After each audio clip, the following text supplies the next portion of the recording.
wherever you may be in any part of the country, depending on the time and when you get this video. I just got this video and I want to analyze on this, and it's about Canada. I wanted to it's not like I wanted to stop talking about Canada, but I was more interested in something that concerning my country, Nigeria, and and sometimes if I get videos that are concerning, I need to talk about. So in this very one, I'm really concerning of the high cost of living and high cost of rent in Canada, which the immigrant have been blamed for it. The immigrant or the immigration are not to be blamed because they came from other country for what? For better life. They also came, the reason why they left their country is because of the same high cost of inflation, high cost of husband, high cost of food, high cost of no job, scarcity of job, and a lot of things that are happening in their country that are giving them, some people are lack of security, some are better, some are different kind of reasons that are happening, which I will not just be mentioned everywhere. Everybody know what is global crisis, what has been happening, and it's affecting different countries in different variety of way. And these people, they run to this country because some of them, maybe the cost they were looking for their country, the country does not have it. They want to be more professionally, international, and they travel to be educated in that country, to be well trained. Some came because of security aspects, some came because of they want their family to be advanced, get to know some culture. Some came for, because of the inflation, the poverty rate in the country, how it has been affected, so they find one way of getting out of the country. And every immigrant that enter a country enter because of a purpose, and one purpose of that immigrant is for better life. So because of that better life, how can somebody come because of better life and you want the person to come and meet inflation? No, the person is running away from inflation, so the person is not expected to come out because the person knew that this country has got nothing like that, and that this country has an expectation that he or she wants, and that's the most reason why I entered the country. And before they enter the country, the same Canada would have given a kind of advertisement, because Canada has been advertising for, for student visa, for extension of seasonal work visa, for, for professional work, for spas, for different kind of visa that they have been promoting. And these people has been applying, and when they apply in different variety of countries, both Hong Kong, China, Nigerian, different kind of country. There are so many countries that are, that they feel Vienna and the rest of them, they want to be in the country for survival, and they are accepted. When they come, some of them come for students, some of them come for this thing, and they also contribute, because most of them, when they come, they look for job. Most of the job that many Canadians cannot do. If these people are not in that job, they will not be able to do cleaning job, working in working in some certain areas in the airport. There's some kind of jobs that some people say if they give you, not working in the restaurant, working in the mortuary, working in so many places, sweeping the ground. There's a lot of jobs, unskilled job, that a lot of Canadians cannot do. They don't have strength to go and do it. So these are the people that come to do it, help the country, contribute to the economy of the country. So they should have a better rate of rent in that country. And they are not the one that influence, because if they are looking for a house and they see a house, they are living because they are working hard. If they are working hard and every vacancy, a space that is there, they are looking for it, and they go get into the space and they pay for it, does it mean that they are the one causing it? No, they are not the one causing it. They are not the one causing it. They need a place to live. And you are the one putting the price, because you see them, a lot of them, when you put them, they do, because most of them, listen, when I find out, because most of them, because they work hard, some of them work 3 jobs. So they feel that the amount, not that the amount does not affect them, it affects them, but because they want to have a place to spread their head. So decided to pay for it. does not mean that they accepted it. They did not accept it. I see many of them grumbling, complaining, coming on my DM, telling me, no, give me why we don't really accept it. But because we are in a country, this is not our country. So there are some limitation of words that should come out of us so they will not be thrown and say, go back to your country. Everybody is being careful, because when you see where you're coming from and see that there is a little bit better from coming from where you are, you don't want to lose that place, because half is better than none. So they are not the cause of it. That's what I'm saying. So I need you guys to understand that the immigrations are not the cause of the inflations or the rise cost of house price or high cost of living or high cost of food that is there, because they are also running from their own country to look for a better life in anywhere you find them, mostly in Canada that most of them are running into. So they should be given that acceptance that they also came for that better life, to get a place that they can have a cheaper thing, cheap food, cheap, but they find it that, oh, this place is more fairer than their own country. But coming, they now see that, oh wow, this is another thing they are seeing. Oh. But because they decide to pay for it, does not mean that they like it. They are not interested. They don't like it. It is too much for them. But what can they do? You already enter. Now, person where should anywhere you should pay them. You're already in there. You are far away from your country. You cannot fly out. And even if you have the wind to fly out, you will not fly, because you know where you are flying to. It's a dry ground. So you better manage where you are. So that is what they are doing. And they are not the cause.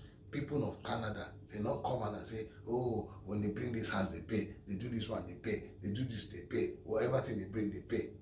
And this, because of this thing they are doing, house is being costly. Because of this, everything, rent, the food is being costly, because they don't price it, they just pay. No, it's because, not that they don't price, because they are working hard in your country. They are working hard. They say an immigrant will not be able to sleep. Some people did not sleep. Some people work 3 jobs. They will not be able to sleep. I've seen some of. So I've seen one like this. I was sleeping on because he was on the bus. That's where he sleeps. He's going to work. He has not slept. He has to, before he will have to rest in his house, he has to do 4 days in different places. Then, they have 1 day, but that he has not. For that time, he has not. So he has any little opportunity. I see him sleeping in the bus. He put his alarm. Boom, he wake up. Boom, run to work, and that after that, gather up the money, plenty money like that. You see him living in a nice place, living in a nice house, paying for them. They are jealous. You to go and do that kind of job, go and work, and have 3 jobs. Then you have be able to pay. You're able to be able to afford what they afford. They'll be able to, because what they do is that they work above the rate of the thing that they are passing through in that country, of the rate of the rent. Yes, I mean, whatever economic this thing, they work up the moment they go to the highest of the economy, so that they can be above the economy, how am I going to put it that you guys will understand it, above the limitation, so that they will be on a topper rate, that finance will not be a problem for them. So they make 3 times of the money they should make a day. That's what I'm saying. They make 3 times of it and gather it and hold it very, But so when at the end of the month they earn more money, but pay more tax and earn more money, and so they can be able to afford and pay for all this. So, but let's see how this video that was sent to me. Let us see what this guy was saying concerning how they were being treated and what has been happening and what they expect from the government. And he also gives the reason for them being in the country. It is the reason for the government. It's not them that brought themselves. It is the sponsorship of the government. When they promote, they go to the government side, they see, and they apply and come. So as they are coming, they should expect to see more better thing than what they are seeing now. So let us. You wanted the foreign workers in Canada to hold, and therefore you extended postgraduate work permit once, twice, thrice, 3 times, right? Not only that, you also included other English language tests. there's a lot of talk about the housing crisis in Canada and how international students are the direct result and there should be a cap, etc., etc. Well, blaming the international students for the housing crisis, I understand that when the numbers of international students increase, obviously there will be a demand for the housing and therefore the housing, a so-called crisis. But that's not how you should be looking at it. Canadian government has been allowing not only the international student, but several other people into Canada as well. And this is a collective demand for housing. Year on year, we have increased the immigration targets. Year on year, you have increased the international student target. Year on year, you have brought on new public policies, which has further put a huge pressure on the economy in terms of providing the housing. So why just single out the international students? Okay, fair enough. Last year, there was about 600,000 international students who were approved. This year, it is about 900,000. But look at the policies the government has made. So before you take out your gun and start shooting the international students and say, these are the people who are responsible, just hold your horses. Just look at it have a more pragmatic approach to it, have a more holistic approach to it, have a more complete perspective of it, right? Okay, international students, they have approved about 900,000 new international students to Canada. Okay, fair enough. So you want to blame them. But what about the fact that you came out with the public policy because you wanted the foreign workers in Canada to hold, to stay put, and therefore you extended postgraduate work permit once, twice, thrice, 3 times, right? You did that. Then you changed the requirement for international students. Now, basically, with the English language requirements, even slightly lower IELTS bands overall will also be accepted for the STS stream. Well, you did that. Not only that, you also included other English language tests so that it becomes easier for the international students to apply. Well, if it is such a big problem with the international students, why are you trying to do this? Another one. You further made it easier. This is when I'm saying you, I'm talking about Canada and the Canadian government and IRCC. You further made it easier for the spouses of the international students and the foreign workers to come to Canada. So what I'm talking about is that this is not for international students, but basically the foreign workers. So if you're a foreign worker in Canada, earlier you had to be working in NOC 0AB jobs before you could have your spouse join you with an open work permit. You removed that condition, you removed that requirement. You basically said anybody who's a foreign worker in Canada, as long as you're working, your spouse can join you. They can get an open work permit. So you allowed more people to come into Canada. Then obviously the temporary residence visas. Well, we know there are a lot of visas that get refused, but you also do approve tons and tons and tons of visit visas. Lately, you can go on Instagram, go on TikTok. It's a common video everybody wants to make. Come to Canada on a visit visa, convert it into a work permit. Come to Canada on a visit visa, convert it into a study permit. I mean, there is some sort of a promotion going on which says that, come to Canada on a visit visa and then therefore you would be able to get into a work permit, blah, blah, blah. So you've seen increasing number of people who are coming on visit visa who are primarily not coming to visit Canada for a few days, weeks, but are now looking to stay put here for X number of days. Then, hold on, I'm not done. Then let's talk about Ukrainians. I mean, nobody wants to be in a war situation, of course, and I'm absolute, sympathy and all my heart goes out to whatever is happening over there.